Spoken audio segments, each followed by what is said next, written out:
মহান বিজয় দিবস উপলক্ষে ময়মনসিংহের গফরগাঁওয়ে বিএনপি ও এর অঙ্গ সংগঠনের উদ্যোগে আলোচনা সভা অনুষ্ঠিত হয়েছে। গফরগাঁও উপজেলা বিএনপির সাবেক আহ্বায়ক এবি সিদ্দিকুর রহমানের নির্দেশনায় এই কর্মসূচি আয়োজন করা হয়। সভায় মুক্তিযুদ্ধের চেতনা ধারণ করে গণতন্ত্র পুনরুদ্ধারের আহ্বান জানানো হয়। বিস্তারিত থাকছে মনিরুজ্জামানের প্রতিবেদনে। মহান বিজয় দিবস উপলক্ষে সংসদীয় আসন ১৫৪ ময়মনসিংহ ১০ গফরগাঁও আসনে বিএনপি ও এর অঙ্গ সংগঠনের উদ্যোগে এক আলোচনা সভা অনুষ্ঠিত হয়েছে। ১৬ ডিসেম্বর আয়োজিত এই কর্মসূচি গফরগাঁও উপজেলা বিএনপির সাবেক আহ্বায়ক এবি সিদ্দিকুর রহমানের নির্দেশনায় উপজেলা পৌর ও পাগলা থানা বিএনপি এবং সহযোগী সংগঠনসমূহ যৌথভাবে বাস্তবায়ন করে। আলোচনা সভায় প্রধান অতিথি হিসেবে উপস্থিত ছিলেন কৃষক দলের কেন্দ্রীয় কমিটির সহ সাংগঠনিক সম্পাদক আলহাজ সাদিকুর রহমান। এছাড়াও গফরগাঁও উপজেলা বিএনপির সাবেক যুগ্ম আহ্বায়ক শাহ আব্দুল্লাহ আল মামুন, ফখরুল হাসান, শহীদুর রহমান শহীদ এবং উপজেলা বিএনপির সদস্য মকবুল হোসেন উপস্থিত ছিলেন।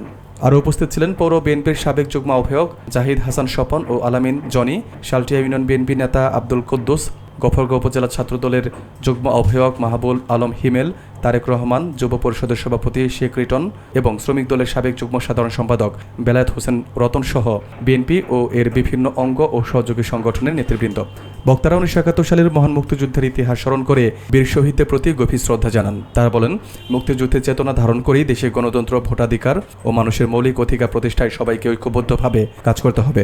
আলোচনা সভার মাধ্যমে মহান বিজয় দিবসের তাৎপর্য নতুন প্রজন্মের মাঝে তুলে ধরার পাশাপাশি সংগঠনকে আরও সুসংগঠিত করার প্রত্যয় ব্যক্ত করা হয়।